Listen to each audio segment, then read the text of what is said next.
कहना नामुनासिब होगा कि मेन सोसाइटी में पार्क बने हुए हैं, टैंक है, रोड्स लेवल्स हैं, क्योंकि इस मैनेजमेंट सोसाइटी के लेआउट को मैंने काफ़ी डिटेल में डिस्क्राइब किया है। उसकी मेजर वजह यह है, लेकिन अगर सिर्फ ज़मीन में गाड़ दी के इलेक्ट्रिक की लाइनें, तो अगर कोई फॉल्ट आए तो। अस्सलाम वालेकुम, मैं हूं आपका प्रॉपर्टी एडवाइजर। हर संडे की तरह इस संडे जो मैं प्रॉपर्टी लेकर आया हूं वो भी एक प्रॉपर्टी वाली सोसाइटी है। काफ़ी सारे लोगों ने यूट्यूब में मैसेज करा, कुछ ने कॉल करके सोसाइटी के रिगार्डिंग वीडियो बनाने का बोला है। तो सोसाइटी का नाम है नंदारा एम्प्लॉयज प्रॉपर्टी हाउसिंग सोसाइटी। ये सोसाइटी सेक्टर 21 है, स्कीम 33 में लोकेटेड है। तो लोकेशन से लेकर माई एडवाइस तक मैं सब कुछ बताता हूँ। कंप्लीट वीडियो देखें तो आपका अपना फायदा है। चले फिर स्टार्ट करते हैं। सोसाइटी की लोकेशन की बात करूं तो सुमेरा चौक गुलजार हिजरी में मोस्टली लोगों ने देखा हो जो स्कीम 33 आते हैं।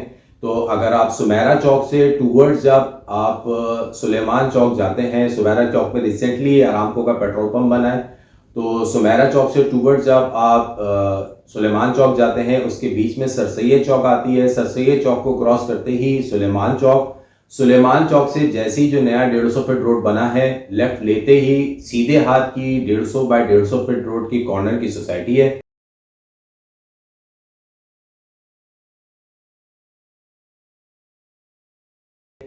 और सोसाइटी के ऑफिस लोकेशन की बात करें कि सोसाइटी ऑफिस जो है वो गुलशन इकबाल ब्लॉक 6 में लोकेटेड है।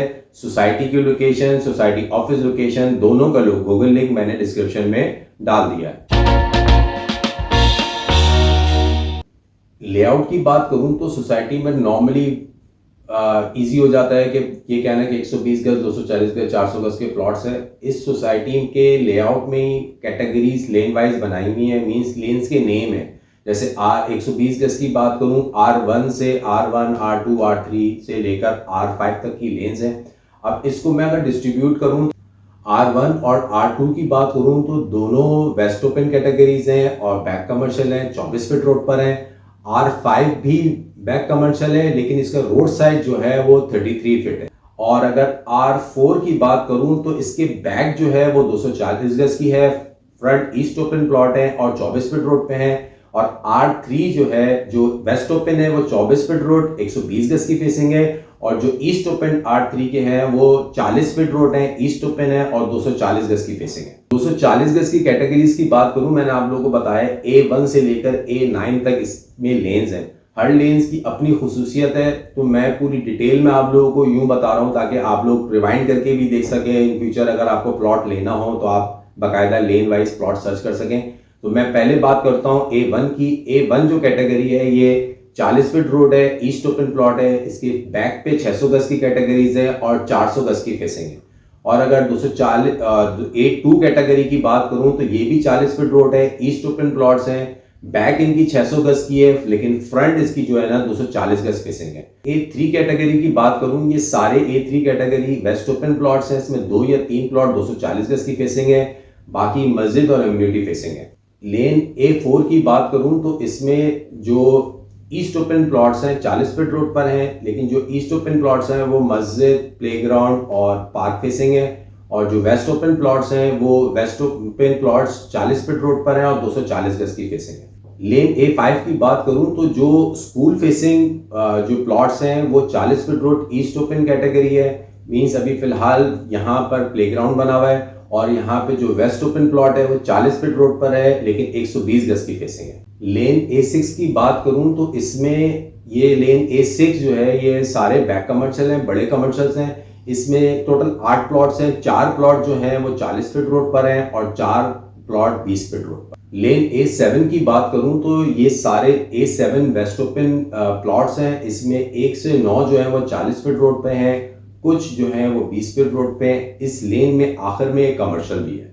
लेन 8A की बात करूं तो जो इसमें ईस्ट ओपन प्लॉट्स हैं वो सब 40 फीट रोड पर हैं, और जो वेस्ट ओपन प्लॉट हैं एज पर मैप अभी 20 फीट रोड पर है। क्या पता कम भी हो, लेकिन मैप के मुताबिक इसमें 20 फीट रोड है। आखिर में जो 240 गज की A9 कैटेगरी है, A9 में जो ईस्ट ओपन प्लॉट्स हैं वो 20 फीट रोड पर है, वॉल फेसिंग है। और अगर जो इसके वेस्ट ओपन प्लॉट्स हैं वो 48 फीट रोड पर है और 400 गज की फेसिंग है। 240 गज की कैटेगरी की बात करूं तो इसमें भी 5 लेन्स हैं, B1 B2 से लेकर B5 तक।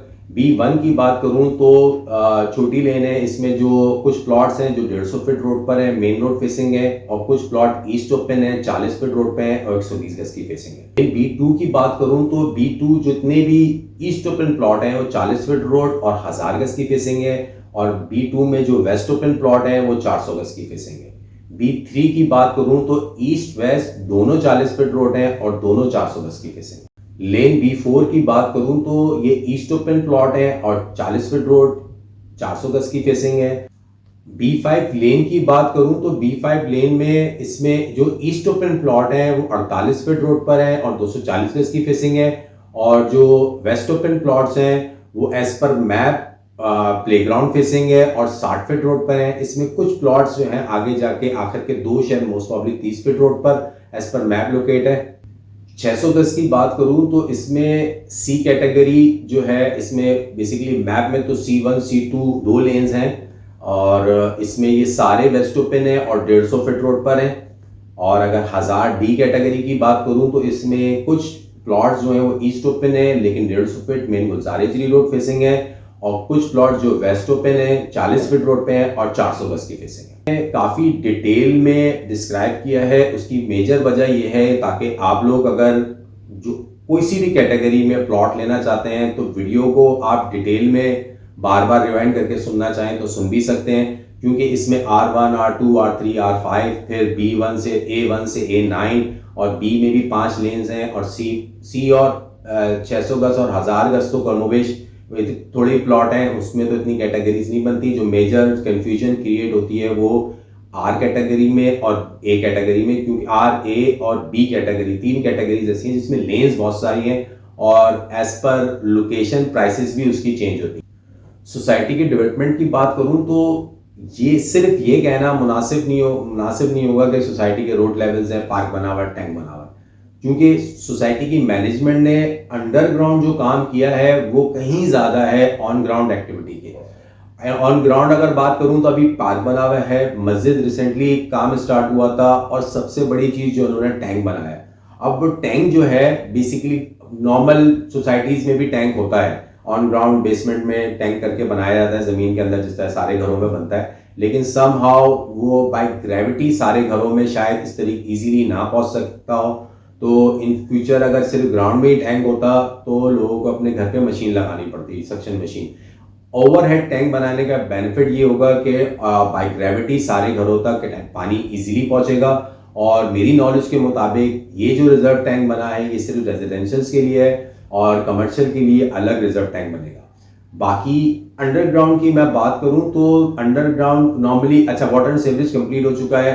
अब डिले करने की वजह जो मैंने आप लोगों को बोली थी, क्योंकि काफ़ी वर्किंग कर रहा था तो काफ़ी सारे लोगों से सुनता था कि इलेक्ट्रिक वर्क कंप्लीट है, कि इलेक्ट्रिक है नहीं है, तो मैं उसका वेट कर रहा था। अब आप जो वायर्स हैं पाकिस्तान केबल्स के सोसाइटी में आ गए, तो मीन्स कि ये तो प्रूव्ड है कि अभी के इलेक्ट्रिक का काम कंप्लीट नहीं हुआ है। लेकिन हाँ, अलबत्ता पोल्स वगैरह आप लोगों को यूं नज़र नहीं आ रहे हैं, क्योंकि सोसाइटी की जो के इलेक्ट्रिक है वो अंडरग्राउंड है और उसका सारा सेटअप हो चुका है। और मैंने अपने तौर पर वर्किंग की थी कि अंडरग्राउंड के इलेक्ट्रिक का बेनिफिट क्या हो सकता है, नुकसान क्या हो सकता है।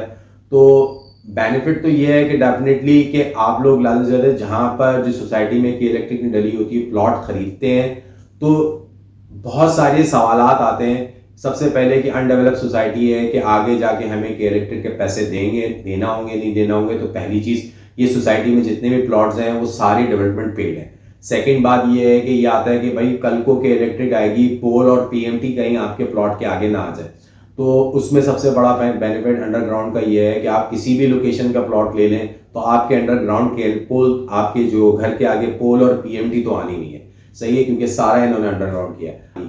अब के इलेक्ट्रिक खुदा न खास्ता अंडरग्राउंड में कोई डैमेज आता है तो अगर प्रॉपर मैनेजमेंट की जाए तो मैनेज हो सकती हैं चीज़ें। लेकिन अगर सिर्फ ज़मीन में गाड़ दी के इलेक्ट्रिक की लाइनें, तो अगर कोई फॉल्ट आए तो काफ़ी टाइम लग जाता है। तो उसके लिए मैंने अपने तौर पे जो सोसाइटी के अंदर देखा, जो वर्किंग की है, जो लोगों से मालूमात ली है, तो बड़ा अच्छा सेटअप बनाया है, हर गली के कोने में लेन वाइज उन्होंने हर गली के कोने में जंक्शंस बनाए हुए। तो उसका सबसे बड़ा बेनिफिट ये होगा, अगर कहीं पे कोई फॉल्ट आएगा तो उस जंक्शन से आइडेंटिफाई करना इजी हो जाएगा। तो अंडरग्राउंड की जो मेंटेनेंस सिस्टम है उसका भी सेटअप बड़ा अच्छा किया गया है। बाकी है कि ड्रेन वाटर, जो रेन वाटर आता है उसकी ड्रेनेज का सिस्टम इन्होंने बिल्कुल अलग किया हुआ है। सीवरेज की लाइंस बिल्कुल अलग हैं। के इलेक्ट्रिक की जो अंडरग्राउंड हुई है उससे सीवरेज और पानी काफ़ी डिस्टेंस में रखा गया है, तो इन फ्यूचर मिक्स होने का भी खतरा नहीं है। बाकी ओवरऑल डेवलपमेंट की बात करूं तो अभी सोसाइटी में रोड्स लेवल हो चुके हैं, पार्क बन चुका है, टैंक बन चुका है, पोजीशन अवेलेबल है, बाउंड्री वॉल सोसाइटी है, ऑलमोस्ट पूरी बाउंड्री है। पीछे की साइड पे कुछ रोड्स ऐसे थे जहाँ पे शायद हाइट मिट्टी लगी है तो वो बाउंड्री थोड़ी छोटी नजर आ रही है। तो ओवरऑल सोसाइटी की डेवलपमेंट की ये पोजीशन है। मैं एक और बात बताऊं मैं आप लोगों को, जो सोसाइटी है ना वो अगर इसका जो एक्सेस है वो 150 फीट रोड पे मेन गुलजारी जी रोड पर है, और नया जो रोड बना है जस्ट अपोजिट फरीद नियाजी, ये दो तो एक्सेस है। एक पीछे बैक साइड पे एक मैंने पतली सी गली देखी थी 30 फीट रोड की, तो मोस्ट प्रॉब्ली वो बराबर में सोसाइटी है कच्ची मेमन, और कच्ची मेमन के लेआउट को मैंने देखा तो उनके भी एंड में एक स्कूल का प्लॉट है। तो most probably in future mutual understanding में ये 60 feet road main 244 feet road से भी कनेक्ट हो। यूटिलिटीज की बात करूं तो सोसाइटी में वाटर मौजूद है, के इलेक्ट्रिक करंटली नहीं है लेकिन उन्होंने सोलर सिस्टम काफ़ी बड़ा लगाया हुआ है, लेकिन वो खैर सोसाइटी की स्ट्रीट लाइट्स वगैरह उससे हो रही है मेंटेन, और मोस्ट प्रॉब्ली मोटर्स वगैरह भी उससे चलती होंगी। फिलहाल सोसाइटी में पानी मौजूद है, के इलेक्ट्रिक नहीं है, गैस नहीं है। कंस्ट्रक्शन एंड प्राइसेस से पहले, अभी तक आप लोगों को मेरी वीडियो अच्छी लगी है तो लाइक सब्सक्राइब एंड शेयर करें। और अब बात करते हैं कंस्ट्रक्शन की। तो कंस्ट्रक्शन स्टेटस में आपको बता दूं, कमोबेश गलत नहीं हो तो 15 के अराउंड घर कंस्ट्रक्ट हो रहे थे, और एक 400 गज की कैटेगरी है जहां पर फैमिली शिफ्ट हो चुकी है। अब बात करते हैं प्राइसेस की। प्राइसेस की बात करूं तो इसमें मैंने आप लोगों को बताया बहुत सारी कैटेगरीज हैं। तो अगर 120 गज की बात करूं तो 1,70,00,000 रुपए मिनिमम प्राइस कोड होती है, हाईएस्ट जाती है 2 करोड़ रुपए में। और अगर 240 गज की बात करूं तो 240 गज को जो 40 फीट रोड है, मैं उसकी प्राइसेस बता दूं, वो 2.5 से 3 करोड़ की रेंज बैंड में चलते हैं। और जो 20 फीट रोड के हैं वो तकरीबन 2 सवा 2 की इसकी डिमांड्स आती हैं। और अगर 400 गज की बात करूं तो 400 गज इसमें 3.5 करोड़ से 4 पौने 4 करोड़ की डिमांड में आते हैं।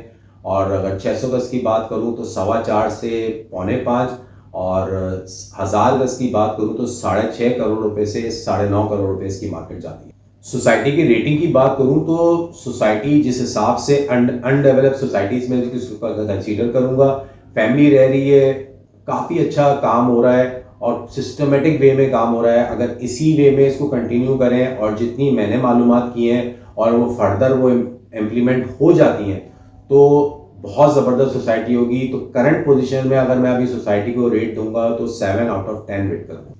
हर संडे जो मैं प्रॉपर्टी लाता हूँ उसमें एक एडवाइस करता हूँ। अब रेजिडेंशियल प्लॉट्स की एक एडवाइस है, एक कमर्शियल को लेके इन फ्यूचर एडवाइस है।